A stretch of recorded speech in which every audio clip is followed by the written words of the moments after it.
What's the job of the police? We think we know, because it seems self-evident: to uphold the law, right? That's what I would have said, above and beyond anything else they do. But it's worth looking at what they think, or at least what they are supposed to think, and how they are supposed to discharge their duties.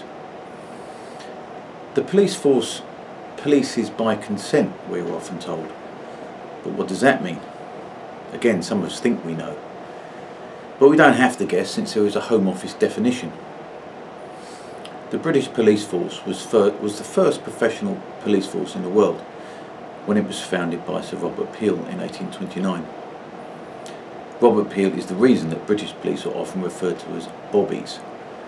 Upon founding, Peel issued his 9 Principles of Policing, which remain in use today.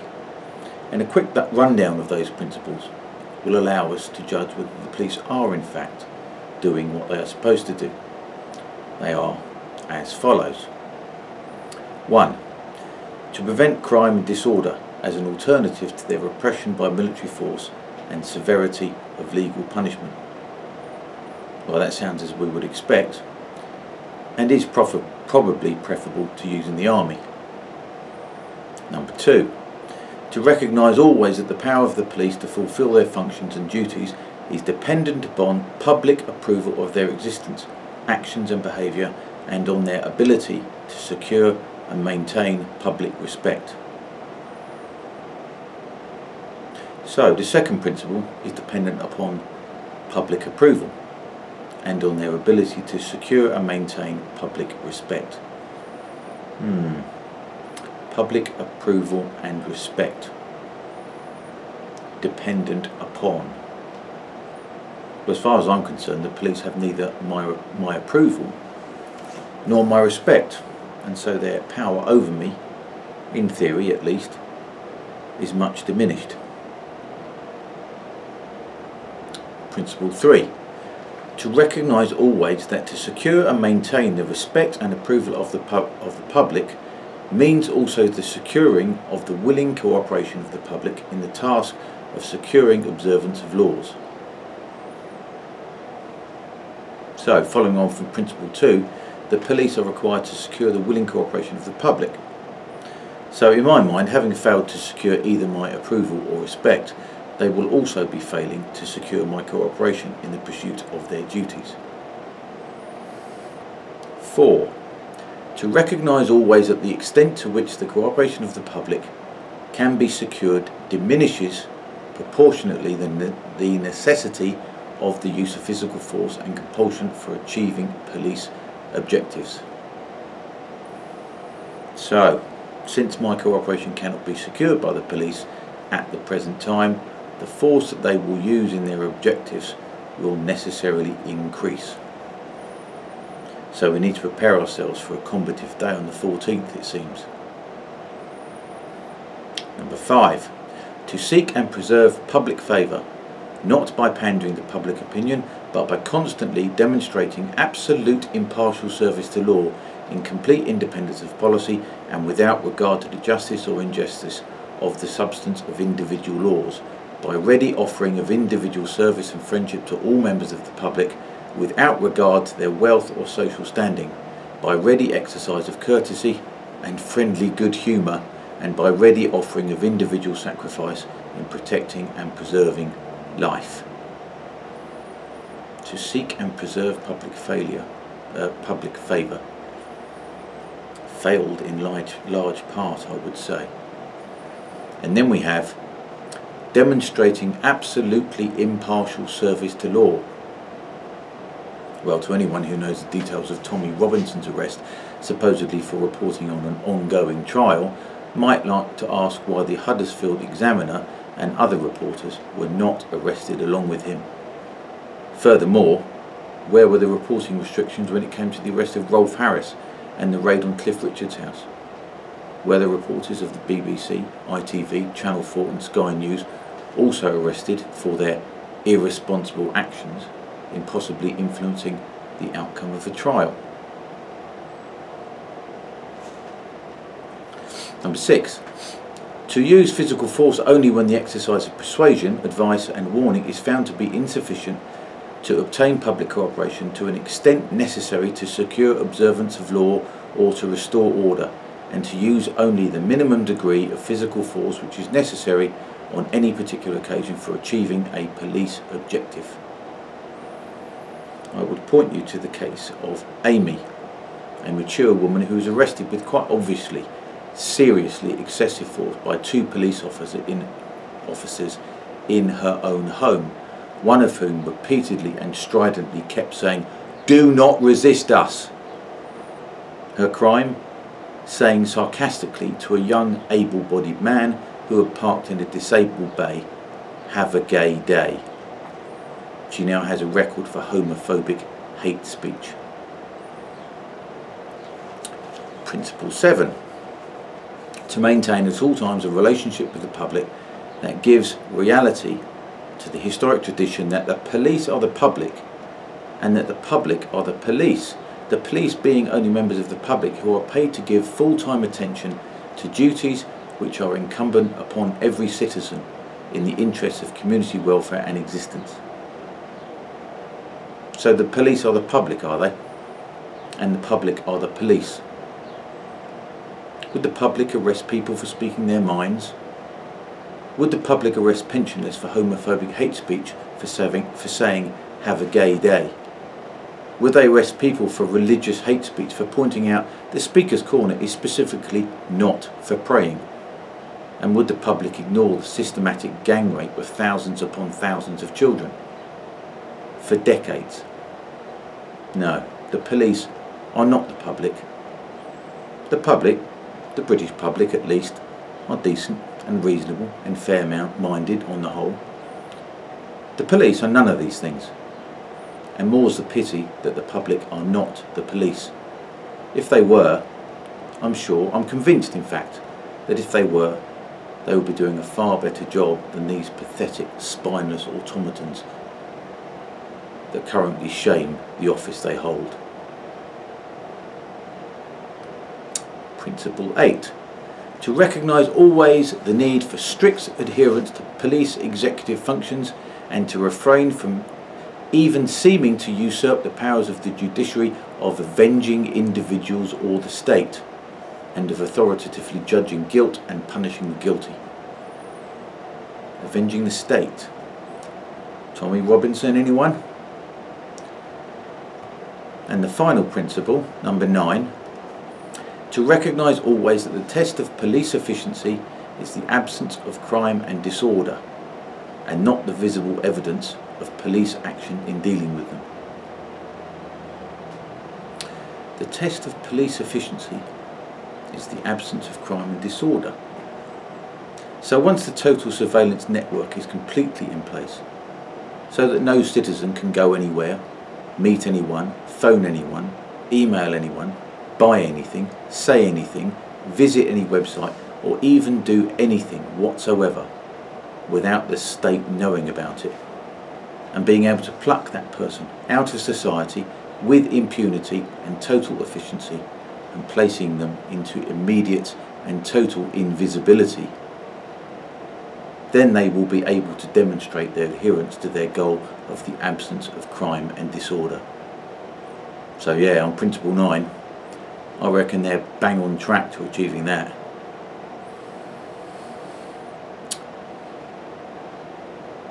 And then there is the phrase law and order.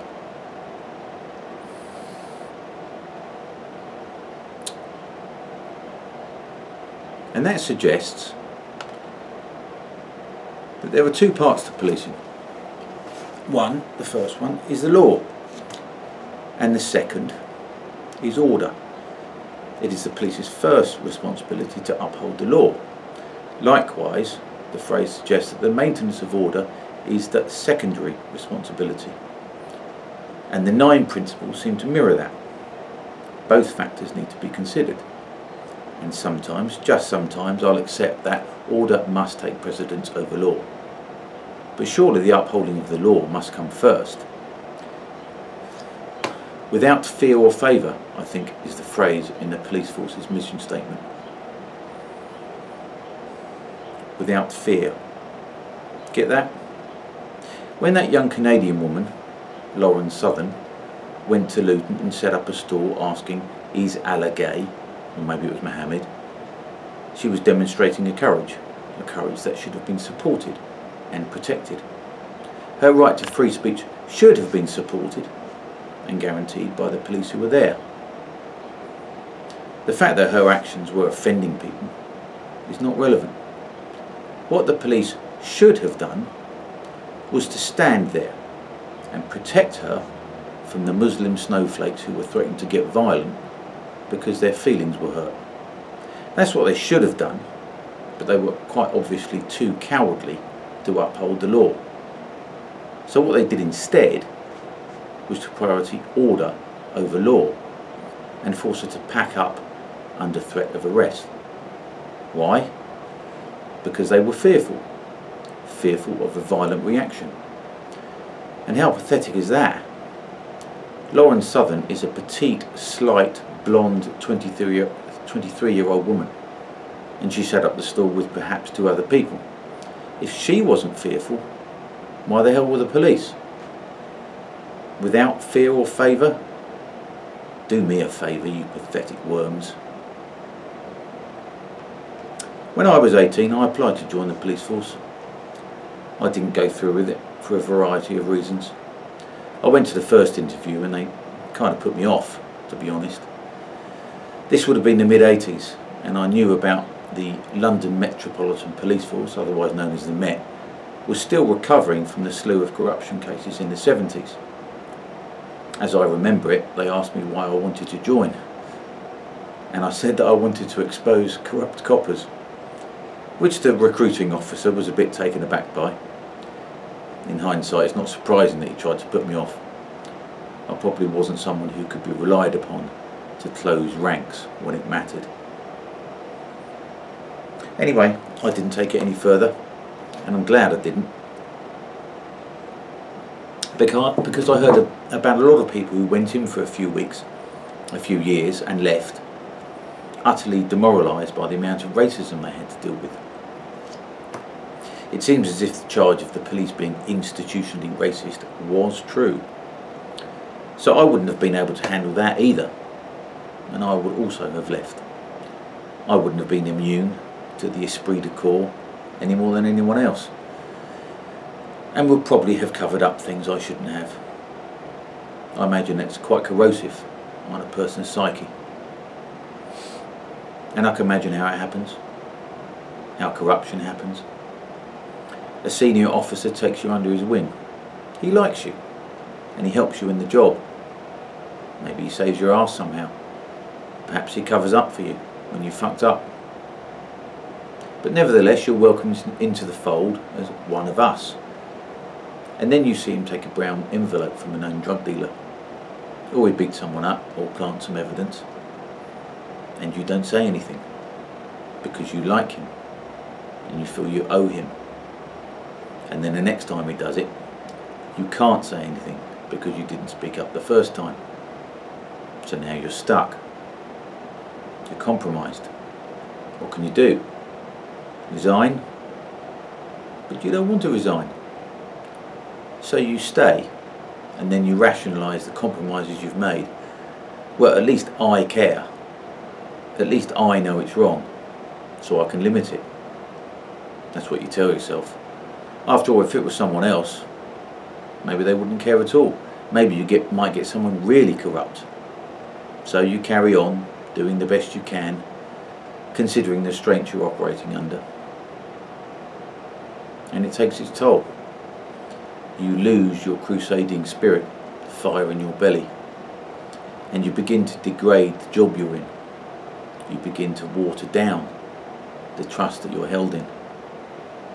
Maybe you see someone else stick his head above the parapet and you see it cut clean off. He's suspended, then suspended without pay.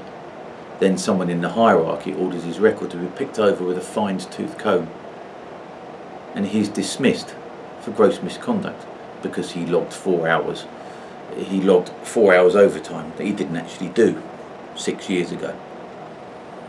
and the issue that he raised, an important issue, is quietly forgotten as his character is noisily demolished and his pension denied him. So you keep quiet, and you understandably put your responsibility to your family above that of the people whom you are paid to protect. Of course we all do that. It's obvious that when push comes to shove, we'll always do that. As members of the public who pay your wages, it can be argued that we are entitled to protection from you, over and above the protection we might expect from other upstanding civilian members of the public, although their common decency might obligate them to help us when we're in need of it. They are not actually being paid for that, but you are. Still, having said that, no sane person would expect a man or a woman to protect strangers over their own nearest and dearest. So when you actively decide not to protect us, not to serve us, and not to put your neck on the line for us, you may be betraying us, but protecting your family at one and the same time. So there's a dilemma there, a real one, a real dilemma that is not to be dismissed lightly. But this is where we get into the nitty-gritty of it. We have to make a judgment. We have to put a value on the degree of protection that we, as the British public, have a right to expect, considering that it is we that actually put food into your mouth and into the mouths of your family. Food that is taken, incidentally, from the mouths of our children in the form of taxation. And we have to balance that with the amount of protection that your family deserve from you. And so what amount of protection does your family deserve from you? Absolute, right? Total. Well, that's what most people would think. That's the emotive answer. But is that true? Often in discussions when people are trying to back up their arguments about whatever it happens to be, usually when their rationale is getting a bit shaky, they'll often say something like, I love my kids, or I'll do anything for my kids. My first reaction to that is, I should fucking hope so. Or, but is that actually true? For instance, people who send their calls to public school, or I should say, for non-British people, fee-paying schools, since in the linguistically counterintuitive British class system, public means fee-paying. It doesn't mean that shitty school down the road that can't afford books, let alone computers. So these people who send their kids to fee-paying schools often rationalise their choice in this way. The I'll do anything for my kids narrative is used as justification for the fact that by doing so, their kids will have more. And consequently, because the state education system is, by comparison, so starved of investment, other people's kids will necessarily have less. But this rationale can only go so far. You do anything for your kids? Really? So, as an admittedly lefty comedian once said, does that go so far as picking off the other kids with a rifle? So your kid gets to the front of the queue. After all, you're only prioritising the welfare of your kid over other people's kids. Where's the harm in that? It's natural, isn't it? Well, obviously up to a point, but no further. Because there is an overlap between the primary and natural obligation that you have to your own children and the contractual obligation that you have, because I pay your wages, to my children. And anyway, your children inhabit society, same as mine do. And they must be encouraged to get on in society, to be social.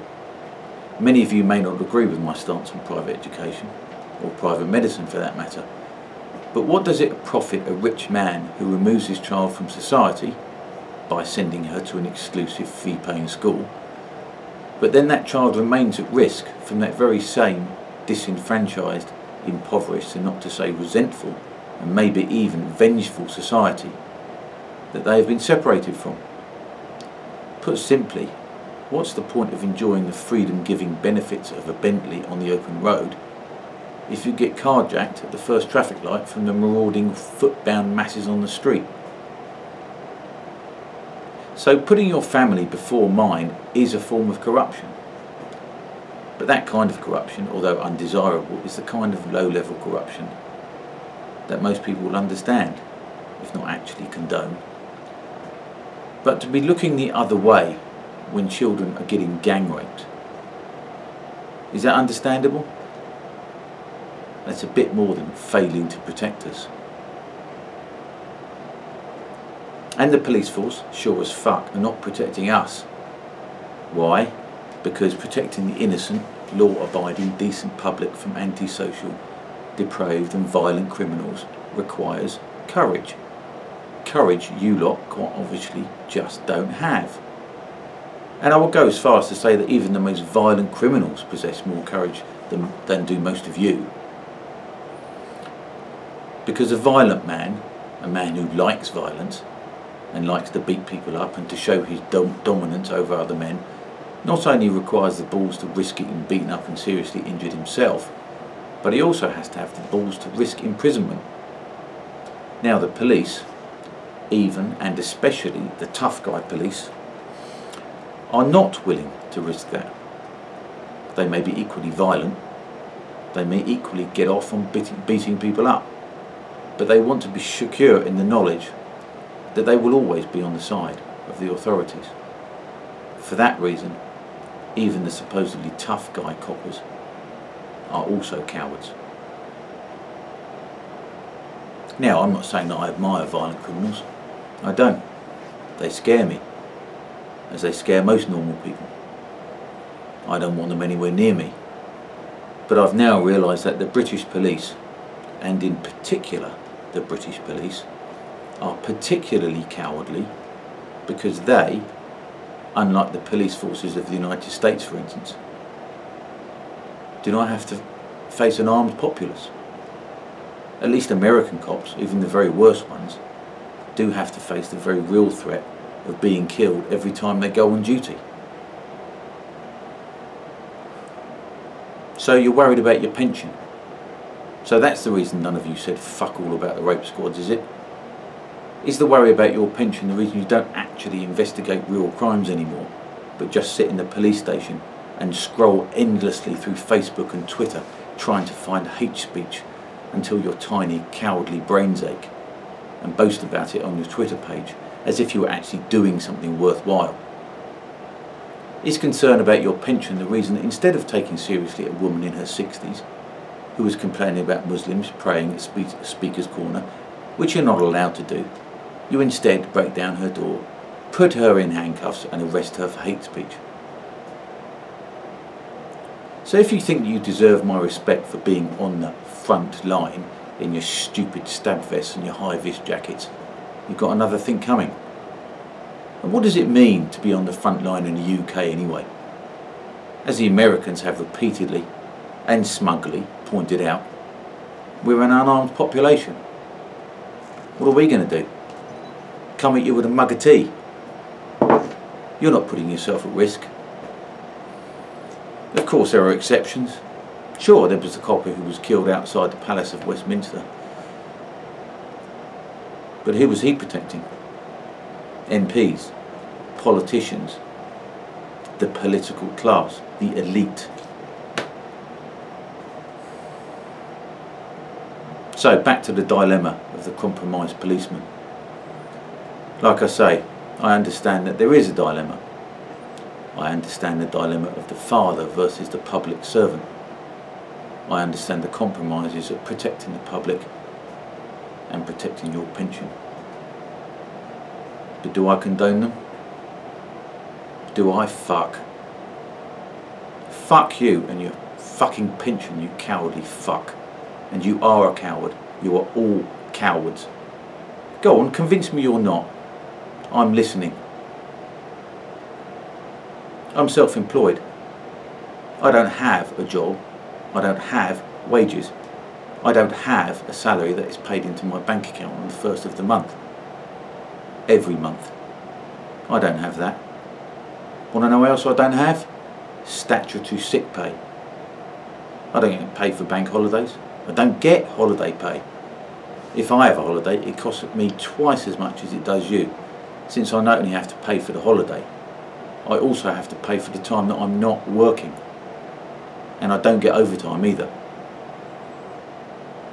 And what's more, I don't get a fucking gilt-edged final salary, never-ending pension that I can collect at 55 and spend the next 30 years sitting on my fucking arse at the taxpayer's expense. So if you think that protecting your pension is the excuse you can give yourself for protecting your family and yourself, remember, and for not protecting mine, and for not protecting all those countless thousands of poor working class girls, children in fact, and for looking the other way when you knew, and it's beginning to look as if you all did know what was going on, don't think you're going to convince me or anyone else when they start realising the scale of this. The fact that there are examples of service and bravery and self-sacrifice just throws into sharp relief how pathetic and cowardly the rest of you are. You lot make me want to fucking puke. So, just so you know that we know, because I do, and so do increasing thousands of others, that you are not on our side. You're not there to protect us. You're there to protect them. And yourselves and your precious pensions, don't forget. You're there to control us, and you are there to do the bidding of your political masters. You are the cowardly attack dogs of the fascist state, and of an utter disgrace to your uniforms. And if you look, you'll see there's a link to another video that shows I'm not the only one who thinks so. Although, as befits someone whose heart is in the right place, she's a fair bit nicer about it than me. You are the enemy of us. You are our first enemy. You are, in fact, public enemy number 1.